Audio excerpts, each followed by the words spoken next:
Absoluta lealtad. Fuerza Armada Nacional Bolivariana denuncia sedición de la oposición y cierra filas con Maduro. Conflictividad creciente. Protestas postelectorales dejan más de 1.100 detenidos. Estallará el éxodo. Petro insta a la oposición y al gobierno a llegar a un acuerdo político. Muy buenas noches, amigos de Impacto Venezuela. Yo soy Yasmín Velasco y a esta hora les presentamos las noticias más destacadas del día de hoy. Vladimir Padrino López, ministro de Defensa de Venezuela, denunció que la oposición liderada por María Corina Machado y Edmundo González Urrutia pretende promover la sedición de los componentes militares y prometió lealtad a Nicolás Maduro, pese a las dudas sobre el verdadero resultado electoral del pasado 28 de julio. Sin que aún el Tribunal Supremo de Justicia haya certificado los resultados de los comicios presidenciales del pasado domingo, al margen de la ley según los juristas, pero solicitado así por el Poder Ejecutivo, el ministro Padrino López ha prometido lealtad a Nicolás Maduro, violando una vez más la figura apartidista de la Fuerza Armada Nacional. Ratificamos nuestra absoluta lealtad al ciudadano Nicolás Maduro Moros, presidente constitucional de la República Bolivariana de Venezuela, comandante en jefe de la Fuerza Armada Nacional Bolivariana, quien ha sido legítimamente reelecto por el Poder Popular para el próximo periodo presidencial 2025-2031. En este sentido, acusó a la oposición liderada por María Corina Machado de promover la sedición de los organismos policiales y militares del país, tras un comunicado en el que Edmundo González Urrutia firma como presidente electo de la República Bolivariana de Venezuela. Rechazamos contundentemente los desesperados y sediciosos planteamientos contenidos en un escrito publicado en las redes sociales el día de ayer, 5 de agosto, de Los Corrientes, por parte del señor Edmundo González Urrutia, ex candidato presidencial, y la ultraderechista María Corina Machado. Por su parte, María Corina Machado informó que ha iniciado lo que ha identificado como una quinta etapa de la defensa del voto, pese a una pausa operativa que mantiene una incertidumbre alrededor de su figura, presuntamente en clandestinidad. No hay vuelta atrás. Esto es irreversible y es hasta el final. Nadie en este formidable movimiento ciudadano que ha unido a millones de venezolanos dentro y fuera del país puede abandonar la lucha. Todos somos necesarios, estemos donde estemos. Todos hemos tenido y tenemos un papel muy importante que desempeñar en esta etapa y en las etapas que vienen después. En una clara respuesta a las advertencias del gobierno sobre la posible prohibición de algunas redes sociales, María Corina Machado señaló que Nicolás Maduro busca aislar a los venezolanos para opacar la defensa de la presunta victoria electoral. Quieren intimidarnos para que no nos comuniquemos, porque aislados seríamos mucho más débiles y eso no va a ocurrir. Siempre vamos a encontrar formas de mantenernos comunicados, organizados y activos. Porque aquí nos cuidamos unos a los otros, en todos los escenarios, tanto en las calles como en las redes sociales. Las recientes protestas postelectorales en Venezuela han desatado un clima de tensión y descontento en el país, con más de 1.100 detenidos en medio de manifestaciones que reclaman transparencia y justicia electoral. Por su parte, la respuesta del gobierno ha sido contundente, intensificando la represión que perjudica la situación económica actual del país. Con los detalles, Génesis Pérez.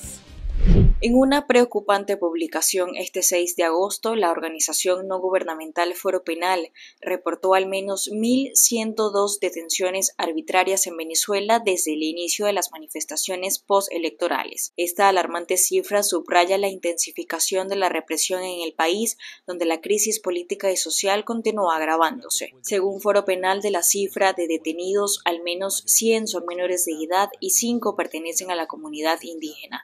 Activistas y defensores de derechos humanos señalan que las condiciones de detención son deplorables, con denuncias de tortura, tratos inhumanos y degradantes. Además, muchos detenidos no tienen acceso adecuado a representación legal ni a visitas familiares, lo que agrava aún más su situación. Que estos crímenes se consumen a partir de la ejecución de un patrón de violaciones sistemático y generalizado, un patrón de ataque sistemático y generalizado contra grupos de la población. Es decir, no estamos hablando de hechos aislados e inconexos, estamos hablando de un patrón de ataque. Dentro de las denuncias que exponen algunos de estos casos, también señalan la práctica del acecho en el Aeropuerto Internacional Simón Bolívar de Maiquetía. Defensores de derechos humanos denuncian que los cuerpos de seguridad del Estado utilizan listas negras para proceder con arrestos arbitrarios, donde las víctimas son sometidas a interrogatorios y posteriormente se les anula la salida del país. Que en el caso de los presos políticos, por ejemplo, la mayoría se sigue un patrón y en la mayoría comienza con una detención arbitraria. Sabemos que en Venezuela, por mandato constitucional, las dos formas en las que es legal una detención es porque haya una orden judicial para ello, previo a una investigación que se esté sustanciando, o que la persona sea detenida en flagrancia. En la mayoría de los casos de presos políticos, estas detenciones son arbitrarias porque no se concretan ninguno de estos dos condicionamientos. En paralelo, también señalan que la delación se ha convertido en una herramienta eficaz, pues algunos de los ciudadanos, incentivados por recompensas o presionados por el miedo, se ven obligados a denunciar a sus vecinos, colegas e incluso familiares, generando un ambiente de desconfianza y paranoia. Luego que expertos electorales de Colombia pidieran la judicialización de las autoridades del Consejo Nacional Electoral en Venezuela, el ex candidato presidencial José Brito anunció que entregará al Tribunal Supremo de Justicia actas obtenidas por su partido, las cuales son diferentes a las publicadas por la líder opositora María Corina Machado. José Brito enfatizó que la única manera de vulnerar el software del CNE es que el total de los candidatos presidenciales, incluyendo a Nicolás Maduro, se hubiesen puesto de acuerdo porque no se puede manipular el sistema ni forjar las actas. Aclaró que cada máquina tiene un hash o código de identidad, pero agregó que las actas que tiene en mano no son parecidas a las que dan como ganador a Edmundo González. Misma mesa, distintos resultados. Esto es una inconsistencia. O sea, yo esto lo voy a llevar mañana al Tribunal Supremo de Justicia. La votación que le otorgan a Edmundo González y a Nicolás Maduro no es la misma a la que me da mi testigo a la que aparece en esta página. Y es la misma mesa. ¿Y cómo compruebo que es la misma mesa? Bueno, cuando reviso el mismo centro, misma mesa electoral, aquí está. Pero fíjate lo siguiente, los hacks no coinciden. Hace algunos días, el expresidente del órgano electoral de Colombia, Alexander Vega, había cuestionado fuertemente al CNE en Venezuela. Señaló que el problema no es el proceso comicial, sino el árbitro. ¿Con qué actas va a salir el Consejo Nacional Electoral? Se los digo como experto electoral. Tiene que salir con las mismas actas que salió la oposición, que son las actas válidas. Y tiene que judicializarse al Consejo Nacional Electoral. Si ustedes notan un detalle, es el único país que yo he visto que declararon un presidente sin resultados. Aunque recientemente el Congreso de Colombia desconoció los resultados emitidos por el CNE, sostiene Vega que el presidente de su país, Gustavo Petro, ha sido poco contundente con respecto a la defensa de la democracia en Venezuela. Vamos a conocer qué es noticia en materia internacional según lo que destacan portales en la web. Comenzamos con impactovenezuela.com, que titula lo siguiente: estallará el éxodo. Petro insta a la oposición y al gobierno a llegar a un acuerdo político. El presidente de Colombia, Gustavo Petro, se pronunció en su cuenta en X sobre el conflicto postelectoral en Venezuela. Dijo que aunque no es clara la posición estadounidense, la oposición y Maduro deben llegar a un acuerdo político, porque si no, estallará el éxodo y la guerra en América toda. Alertó el mandatario colombiano también que como vecinos y pueblos hermanos, Colombia y Venezuela están en una situación extremadamente vulnerable y lo primero, recalcó, es que tenemos que defender a los pueblos y la paz. Boris condenó investigación contra González y María Corina Machado. Solicitó respetar los derechos humanos. El presidente de Chile, Gabriel Boric, condenó este lunes en su cuenta de la red social X la investigación contra la líder opositora María Corina Machado y el candidato presidencial Edmundo González Urrutia y pidió al gobierno de Maduro respetar los derechos humanos de los dirigentes y también de los manifestantes. Dijo textualmente que exige que se respete su voluntad, la del pueblo expresada democráticamente. República Dominicana dispuesta a dar permiso de trabajo a venezolanos con documentos vencidos.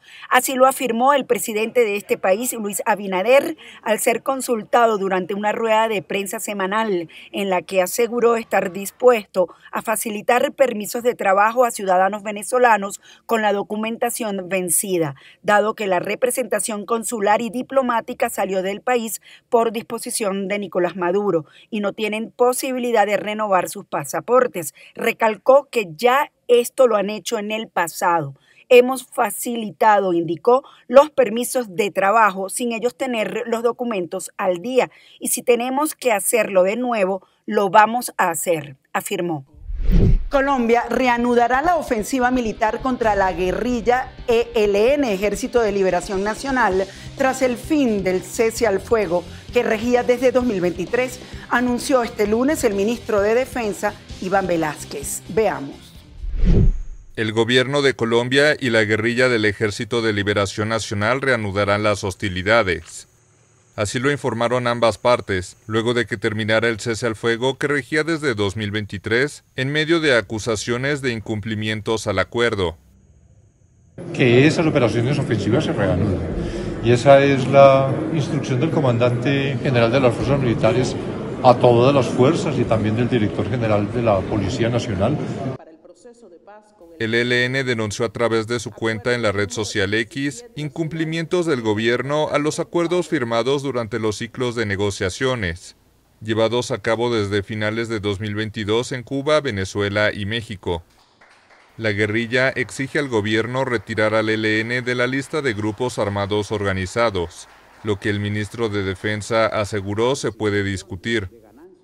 En abril, la guerrilla congeló las negociaciones, en respuesta a los acercamientos del gobierno del presidente Gustavo Petro con uno de sus frentes en desobediencia en el departamento de Nariño, en el sur de Colombia. Petro intenta desactivar el conflicto armado interno dialogando con las guerrillas y algunas poderosas pandillas. Sin embargo, expertos consideran que el intento por desarmar a unos 5.800 miembros del ELN avanza demasiado lento.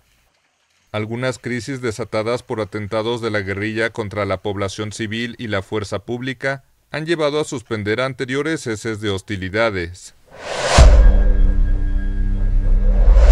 Ahora pasamos a revisar los comentarios que nos dejan sobre la pregunta del día, que hoy está referida a las declaraciones del presidente Nicolás Maduro, que calificó a las aplicaciones de mensajería instantánea como supuestas herramientas para amenazar. ¿Será el fin de WhatsApp en Venezuela? No lo creo. Que lo elimine él, nosotros no. Nadie va a eliminar el WhatsApp. Otros usuarios expresaron, WhatsApp es la única ventana para que las personas puedan comunicarse con el mundo. Amigos, gracias por acompañarnos en este recorrido informativo. Nos vemos mañana en una nueva emisión estelar de Impacto Venezuela. Recuerde seguirnos en nuestras redes sociales y canal de YouTube.